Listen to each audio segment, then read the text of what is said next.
Kesi hii inazidi kuchukua sura mpya na ya kipekee katika historia ya sheria za Marekani, ambapo sasa lugha ya mtaani na picha za mitandao ya kijamii zinatumika kama kigezo cha mashtaka ya jinai dhidi ya mkuu wa zamani wa FBI.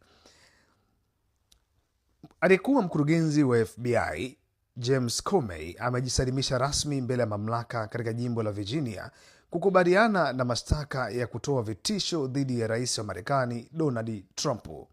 Tukio hili limekuja baada ya wizara ya sheria kudai kuwa picha ya magamba ya baharini iliyochapishwa na Comey mwaka 2025 ilikuwa ujumbe wa siri wa kutoa uhai wa rais wa 47 wa Marekani, yaani Donald Trump.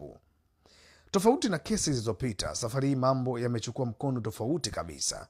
Hakuweka ombi la kujitetea, yaani plea, wala kuzungumza, lakini wakili wake Patrick ameweka wazi mkakati wao. Watadai kesi hiyo ifutwe kwa sababu ni kisasi cha kisiasa na ubaguzi wa kisheria.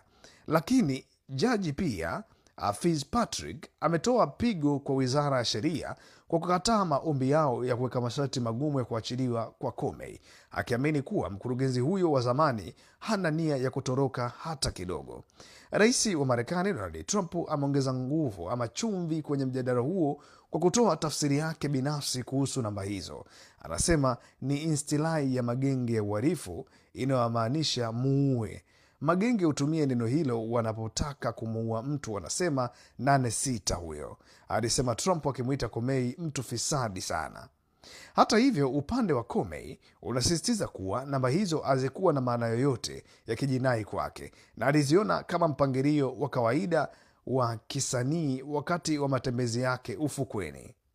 Ikiwa mahakama itakubaliana na tafsiri ya upande wa mashtaka kuwa 86 ni kodi ya mauaji, adhabu yake ni kali zaidi kuliko kawaida. Wataalamu wengi wa sheria wanaeleza kuwa kesi hii ni ya kutiliwa shaka.